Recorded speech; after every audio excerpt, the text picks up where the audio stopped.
여러분, 우리가 인생에 참 지칠 때가 있잖아요.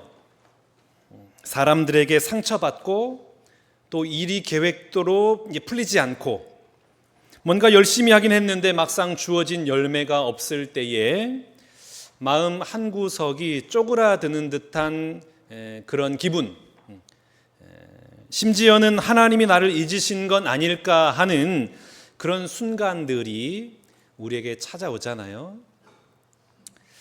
오늘 사도 바울이 그러지 않을까 그런 생각이 듭니다. 사도 바울의 여정을 생각해 보면 아시아에서 유럽으로 건너가서 전도를 하게 되는데 가는 곳마다 어려움 겪잖아요.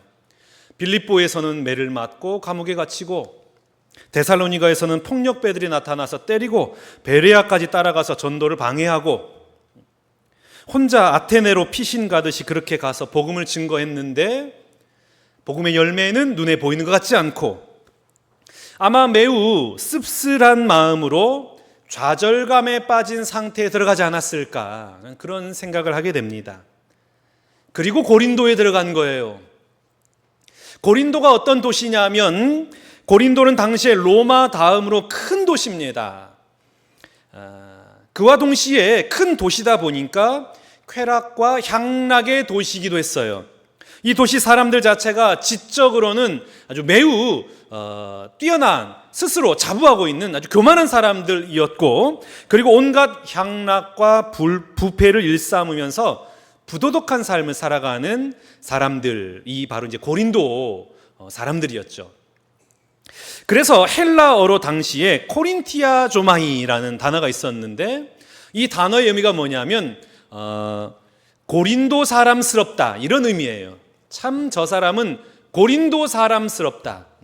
고린도 사람스럽다라는 의미는 어떤 의미냐면 방탕하게 살다, 음란하게 살다, 이게 바로 고린도 사람스럽다라는 의미예요. 그러니까 고린도 하면 사람들이 떠오르는 단어가 뭐냐면 음란과 퇴폐와 향락이었다는 거죠. 지금 바울이 이렇게 영적으로 거칠고 황량한 곳에 복음을 전하기 위해서 들어간 거예요.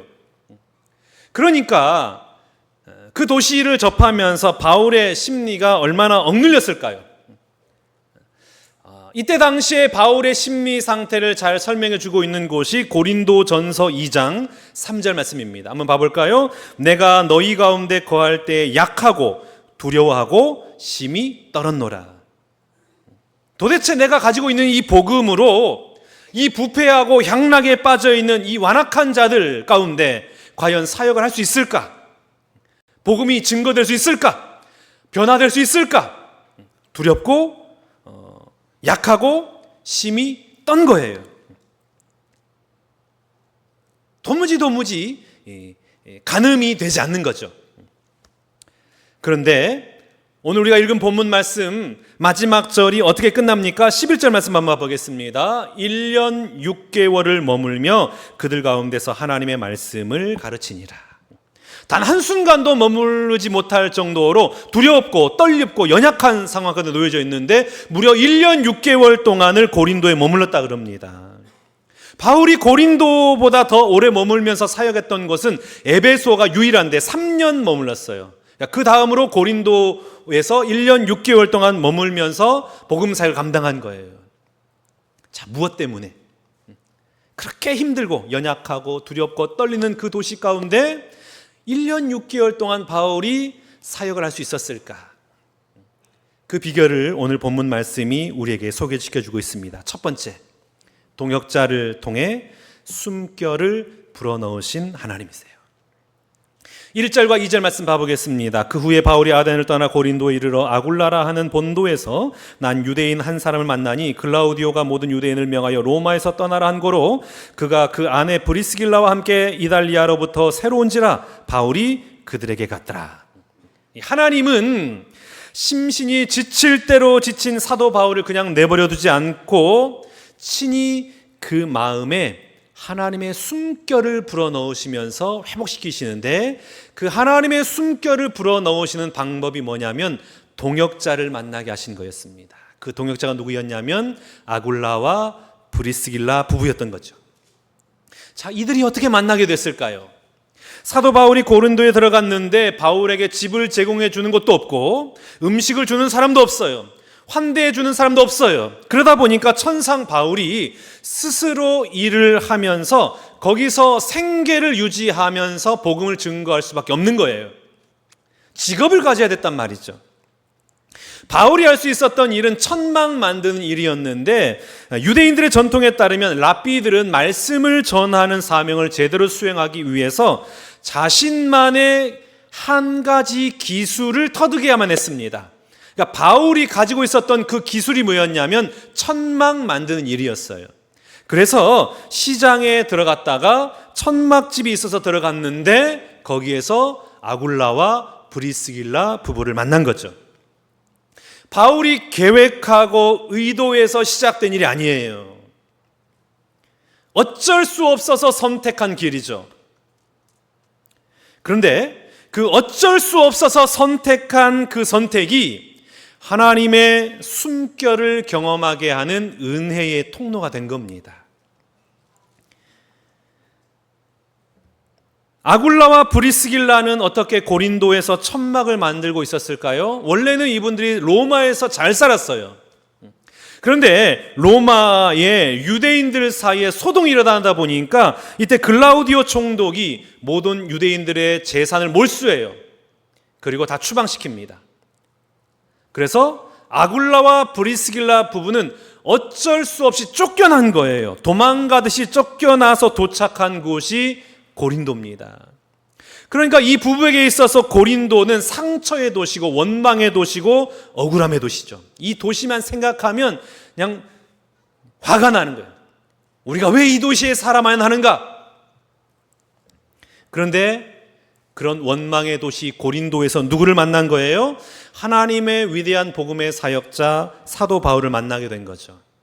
그리고 사도 바울을 통하여서 복음을 듣고 1년 6개월 동안 말씀 양육을 받으면서 하나님의 충성스러운 동역자가 된 거예요.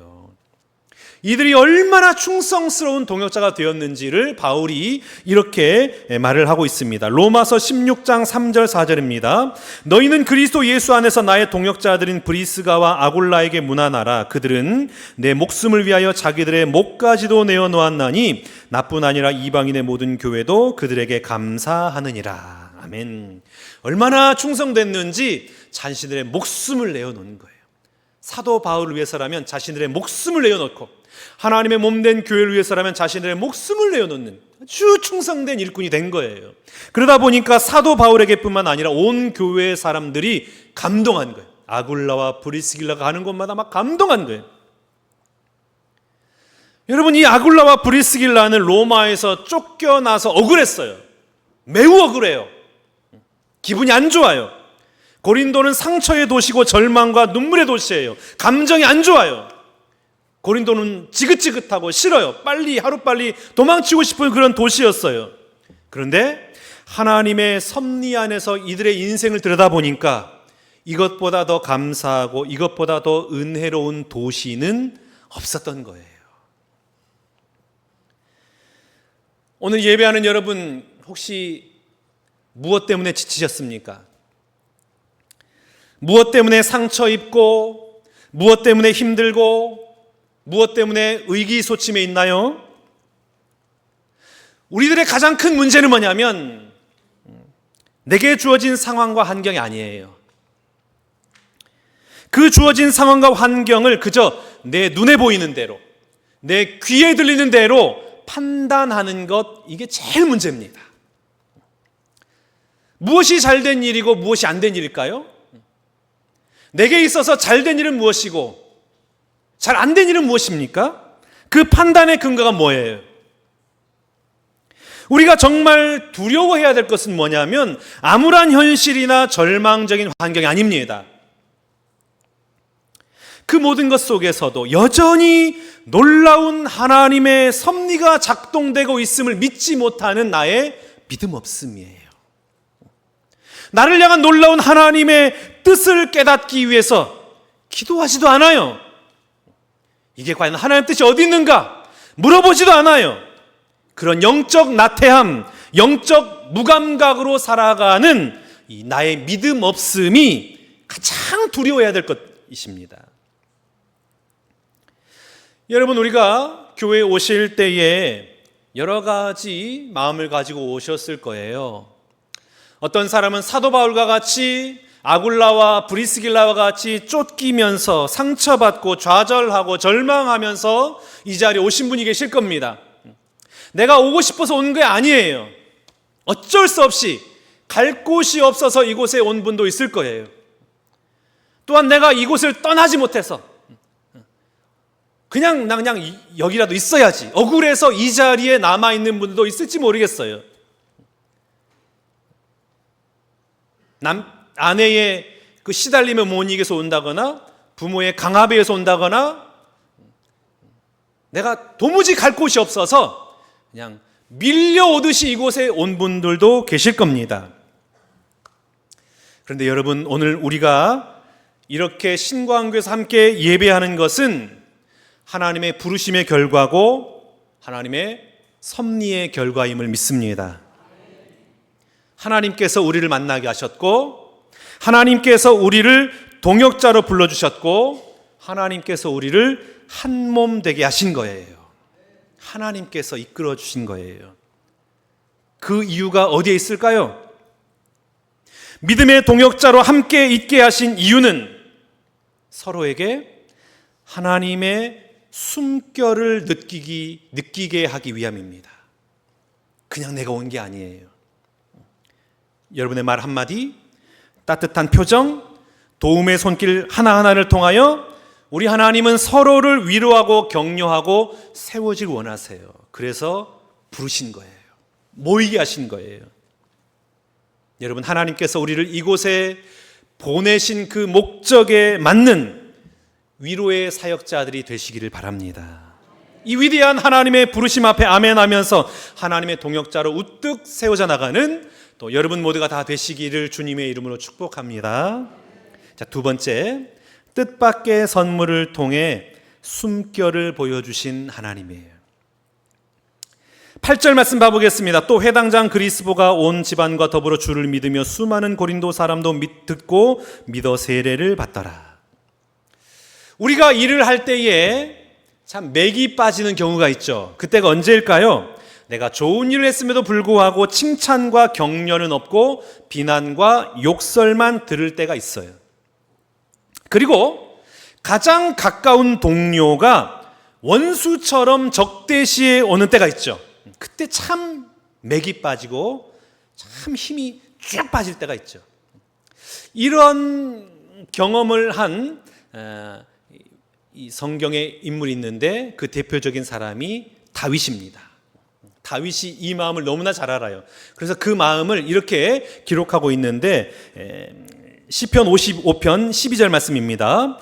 나를 비난하는 자가 차라리 내 원수였다면 내가 견딜 수 있었을 것이다. 나를 미워하는 자가 차라리 자기가 나보다 잘났다고 자랑하는 내 원수였다면 나는 그들을 피하여서 숨기라도 하였을 것이다. 이게 무슨 말입니까? 자기를 가장 비난하고 가장 힘들게 하는 사람이 측근이에요. 가족이에요. 가장 신뢰했던 사람이었다는 거예요.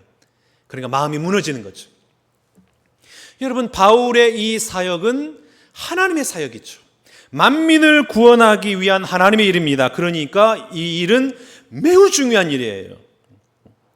가장 귀한 일이고 가장 필요하고 긴급한 일이에요. 그렇기 때문에 마땅히 칭찬과 지지와 환대를 받아야 됩니다.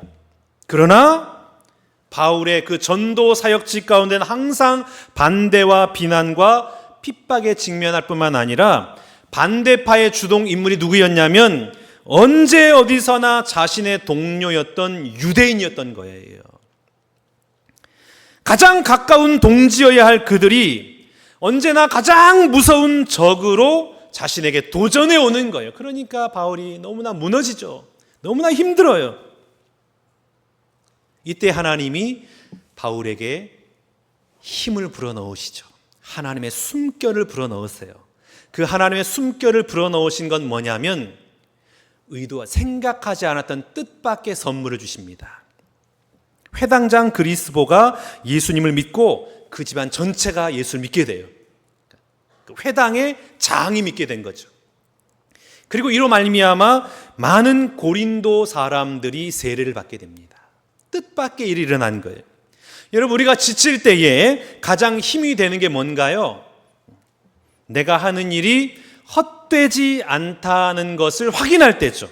하나님이 바울에게 그걸 확인시켜 준 거예요. 바울아, 네가 하고 있는 이 일이 결코 헛되지 않아. 틀리지 않아. 잘하고 있어. 그러면서 내가 너와 함께 한다는 것을 열매를 통해서 보여주신 거예요. 봐, 그리스도가 있잖아. 우리 삶에서도 마찬가지입니다. 하나님은 우리가 지칠 때 작은 열매 하나라도 보여주시면서 잘하고 있어. 끝까지 그 길을 걸어가. 우리에게 격려하고 응원해 주시는 거예요. 지난 수요일에 제가 동기 목사님들과 만났는데 마침 저희 딸과 비슷한 자녀를 둔 목사님이 저에게 대학 입시에 관한 정보를 준 거예요. 그래서 제가 그 정보를 딸에게 보내주었는데 마침 그때 제 딸아이가 기도하고 있었나 봐요. 자신의 미래에 대해서. 하나님, 저 어떻게 해요? 저 어떻게 살아야 돼요? 그러면 기도하고 있었나 봐요.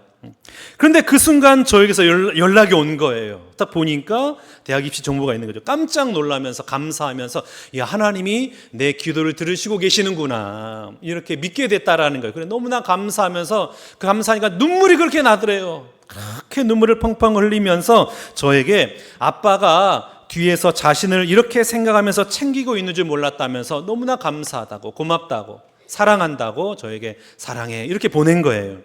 제가 졸지에 이 사춘기 딸로부터 사랑 고백을 받은 거예요. 사실 전에도 제가 이런 정보를 많이 보내줬거든요.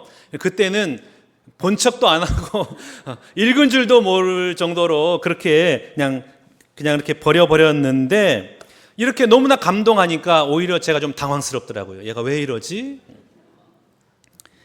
근데 사실 캄보디아 단기 선교를 다녀온 이후로 바뀐 거예요.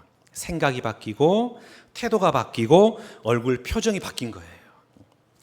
그래서 제가 이 문자를 친구들에게 보여줬습니다. 야, 우리 사춘기 딸이 이렇게 나한테 답장을 보내줬네. 딱 읽어보더니 애들이 얼굴이 굳어지면서, 야, 사춘기 딸이 아빠에게 보내줄 수 있는 최고의 답장이다.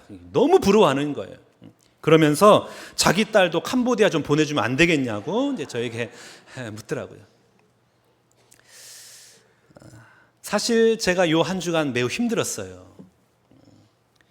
비전센터 리모델링과 관련해서 매우 답답하고 힘든 시간을 보냈고, 그리고 그동안의 목회 사역이 좀 부정당하는 것 같은 그런 배신감 때문에 매우 우울했거든요.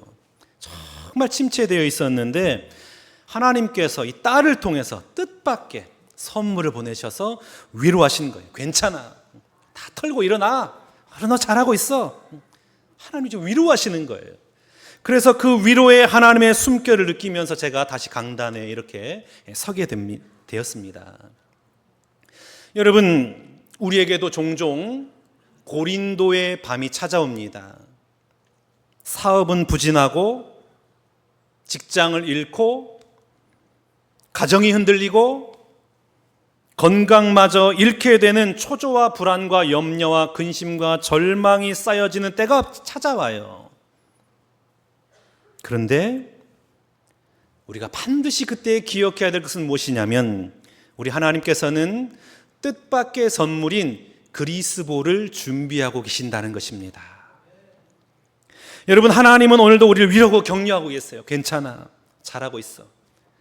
끝까지 포기하지 말고 그 사명 믿음으로 잘 감당해라고 우리에게 뜻밖의 선물을 준비하고 계십니다.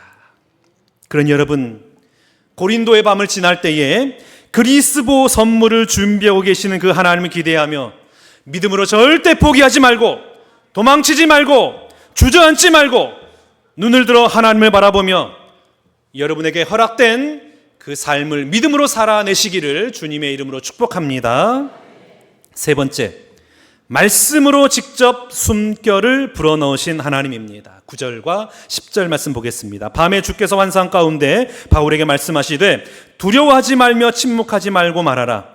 내가 너와 함께 있음에 어떤 사람도 너를 대적하여 해롭게 할 자가 없을 것이니 이는 이 성 중에 내 백성이 많음이라 하시더라. 여러분, 왜 밤중에 주님이 갑자기 바울에게 나타나 이 말씀하셨을까요? 더군다나 수많은 말씀이 있을 터인데 바울에게 해주고 싶은 말씀이 굉장히 많았을 터인데 하필 두려워하지 말고 침묵하지 말고 말해라, 이 말씀을 하나님께서 사도 바울에게 들려주셨을까요? 하나님이 어떤 사람을 사명자로 부르셔서 그에게 사명을 맡기실 때에는 그 사람 어깨에 짐만 맡기는 것이 아니라 하나님은 항상 그 사람과 함께 하신다라는 것을 보여주시는 거예요. 내가 너와 함께 있음에 어떤 사람도 너를 대적하여 해롭게 할 자가 없을 것이다. 나 만군의 여호와가 너와 함께하고 있으니까 네 인생은 절대로 안전하다는 것을 꼭 믿어라. 내가 너를 떠나지 않고 버리지 않고 내가 너를 철저히 보호할 터이니 너는 강하고 담대해라. 위로하고 격려하는 거예요. 여러분, 하나님이 어떤 사람을 사명자로 세우시고 보내실 때는 항상 이렇게 하세요. 물론 모든 믿는 자에게 우리 하나님은 살피시고 보살피시는 은혜를 허락하시지만 특별히 그 사명의 길, 자기 인생의 길 가운데 그 사명의 길로 걸어가는 자에게는 특별한 하나님의 은혜를 허락해 주시는 겁니다. 그 삶의 한복판에 찾아가셔서 사랑의 손길로 이끌어 주시고 하나님의 뜻대로 살다가 인생의 구렁텅이에 빠지게 되면 기가 막힐 웅덩이에서 건져주시는 그런 놀라운 은혜를 우리 하나님은 허락해 주세요. 여러분, 하나님은 오늘도 우리에게 말씀하고 계십니다. 내가 너와 함께하고 있느니라. 두려워하지 말아라. 내가 너의 하나님이 됨이니라. 날마다 우리에게 말씀하세요. 모든 사건을 통하여 우리에게 말씀하고 계십니다. 여러분, 하나님은 매 순간 우리에게 이렇게 말씀하시는데 우리는 왜 그 말씀을 듣지 못할까요? 두려움에 쌓여잡기 때문에 못 듣는 거예요. 내 안에 갇혀있기 때문에 그 말씀을 못 듣는 거예요. 야곱이 아버지 집을 떠나서 삼촌 라반의 집으로 도망갈 때에 베델 들판에서 노숙을 했습니다. 얼마나 두렵고 얼마나 무섭고 얼마나 고독했을까요? 혼자예요. 돌베개를 베고 잠을 자다가 하나님을 만난 거예요. 하나님을 만나니까 두려움이 사라진 거죠. 창세기 28장 16절 말씀 봐보겠습니다. 야곱이 잠이 깨어 이르되 여호와께서 과연 여기 계시거늘 내가 알지 못하였노라. 야곱이 하나님이 자기와 함께 계심을 깨닫는 순간으로부터 두려워하지 않아요. 그의 인생이 갑자기 바뀐 거예요. 용기가 생기고 그리고 하나님을 신뢰하며 그 길을 담대하게 걸어갈 수 있었던 것이죠. 여러분, 오늘 우리가 임마누엘의 하나님, 나와 함께 하시는 그 하나님을 만나기만 한다면 내가 가는 곳이 어느 곳이든지 간에 내가 만나는 사람이 누구든지 간에 내가 직면하고 있는 환경이 어떠하든지 간에 상관없이 우리는 오히려 담대함과 용기와 힘과 능력을 얻게 될 줄로 믿습니다. 그러니 말씀을 펼치셔야 돼요. 말씀 펼치셔야 돼요. 하나님 오늘도 나에게 꼭 하시고 싶은 말씀이 있는데 내가 말씀을 펼치지 않으면 그 말씀이 들리지 않는 거예요. 그러면 내 힘으로, 내 기분으로, 내 감정 따라 살아갈 수밖에 없는 겁니다. 말씀을 펼치시는 거예요. 그 말씀 꼭 붙잡고 말씀대로 살아가는 여러분 될 수 있길 바랍니다.